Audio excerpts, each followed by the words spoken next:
And we've reached the third part of the hadith where the Imam speaks about knowledge. So the Imam now will give Unwan al-Basri 3 pieces of advice that relate to knowledge. And inshallah, this will be our focus for tonight and tomorrow night. وَأَمَّا اللَّوَاتِ فِي الْعِلْمِ, Imam al-Sadiq says, as for my advice to you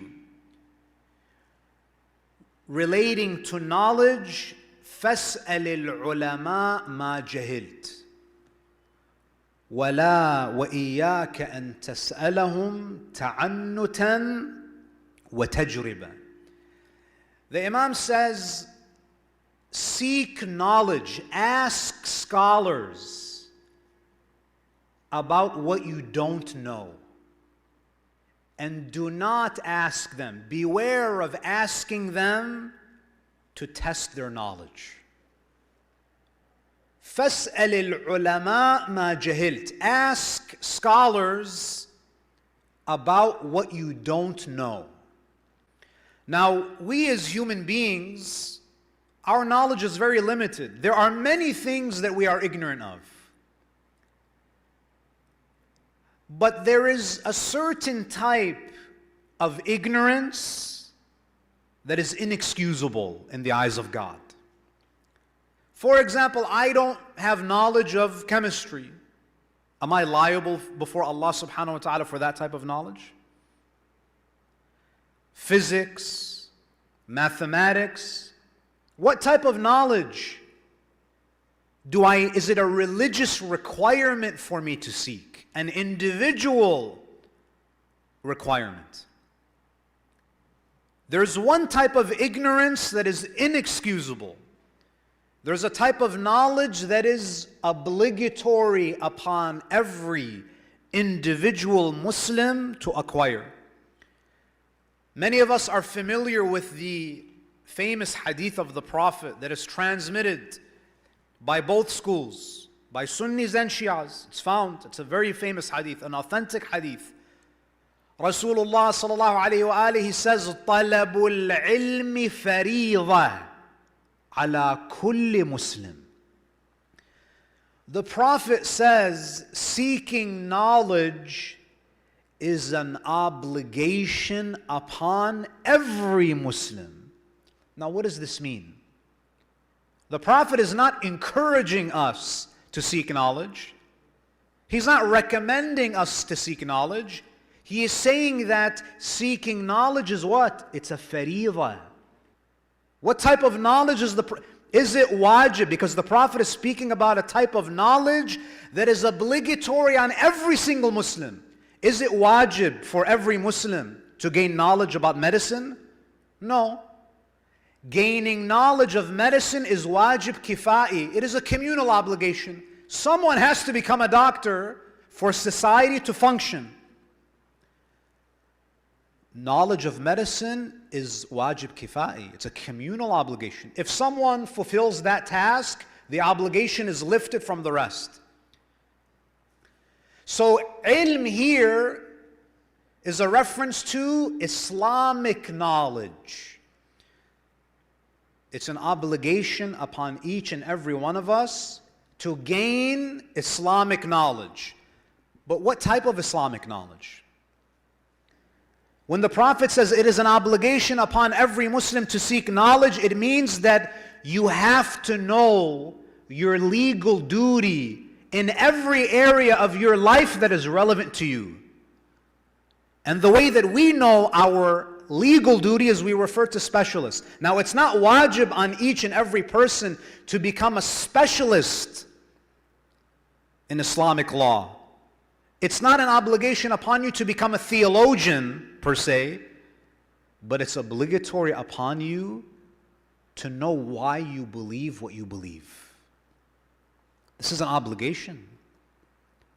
So if you just attend a majalis every once in a while and you don't really have evidence for what you believe, you are exactly like the one who just doesn't pray. or who just doesn't fast. This is one of the obligations. This is the most important. We need to ask questions. When we don't know something, we should ask scholars, especially when it comes to issues of political activism. You are running for public office. Have you consulted with a scholar as to what is your religious obligation now that you are working in an un-Islamic government, in a government that does not propagate Islamic values? Or is it just about, adding another career to your resume? You have to ask. You want to participate in some demonstration that is advocating for certain values and certain ideas that are antithetical to Islam. Are you permitted to attend these types of demonstrations? You have to ask. So the Imam says to Unwan, ask questions. Do you know, brothers and sisters, we have gained so many treasures from Ahlul Bayt because of questions. Dua Kumail. Do you know why we even have Dua Kumail? Because Kumail ibn Ziyad al-Nakha'i went to Imam al-Sadiq and asked him to teach him the Dua of Khidr. Imam Amir al-Mu'mineen, in passing, he mentioned a Dua of Khidr. Kumail goes and asks. Abu Hamza al-Thumali, Dua Abi Hamza al-Thumali. We received this dua from Imam al-Sajjad because Abu Hamza asked the Imam a question. So Imam al-Sadiq says, فَاسْأَلِ الْعُلَمَاء مَا جَهِلْتَ. Ask scholars about what you don't know. Now the question is, how can we recognize the characteristics of a scholar? Is it just we look for who is ever wearing an imamah? Let me tell you something.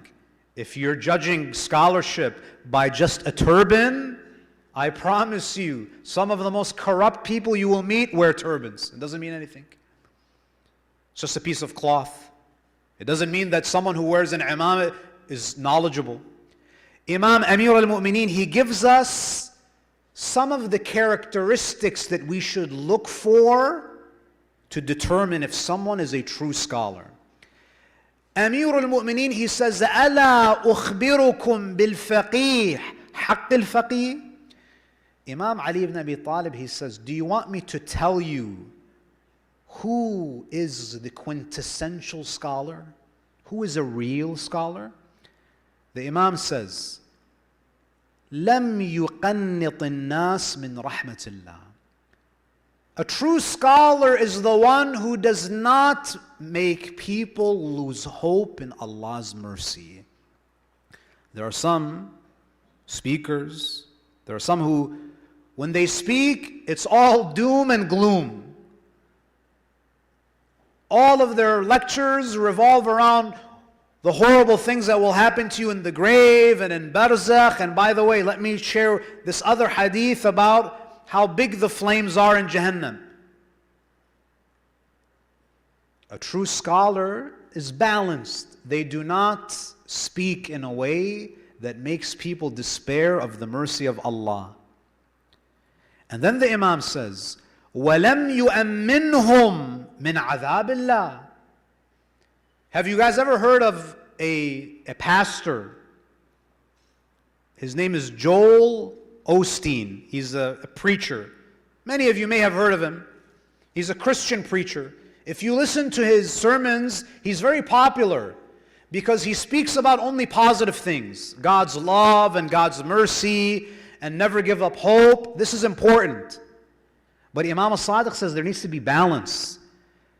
A true scholar also does not embolden people to disobey God. He doesn't make them feel safe and secure from His punishment. Meaning he teaches them in a way that infuses both hope and fear in their hearts. وَلَمْ يُرَخِّصْ لَهُمْ فِي مَعَاصِ اللَّهِ. A true scholar doesn't permit people to disobey Allah. He doesn't try to find, problematic loopholes for you. He makes you mindful of the boundaries of Allah. وَلَمْ يَتْرُكِ الْقُرْآنَ رَغْبَةً عَنْهُ إِلَىٰ غَيْرِهِ. A true scholar is someone who is rooted in the Quran. It's amazing. Sometimes you listen to certain speakers, 10 lectures. This story, and I had a dream about this imam, and let me tell you about this incident. 10 lectures, and there's not a single ayah of the Quran that is mentioned. Imam Amir al-Mu'mineen, he says, a true scholar is someone who always brings you back to the Quran. Everything revolves around the Quran.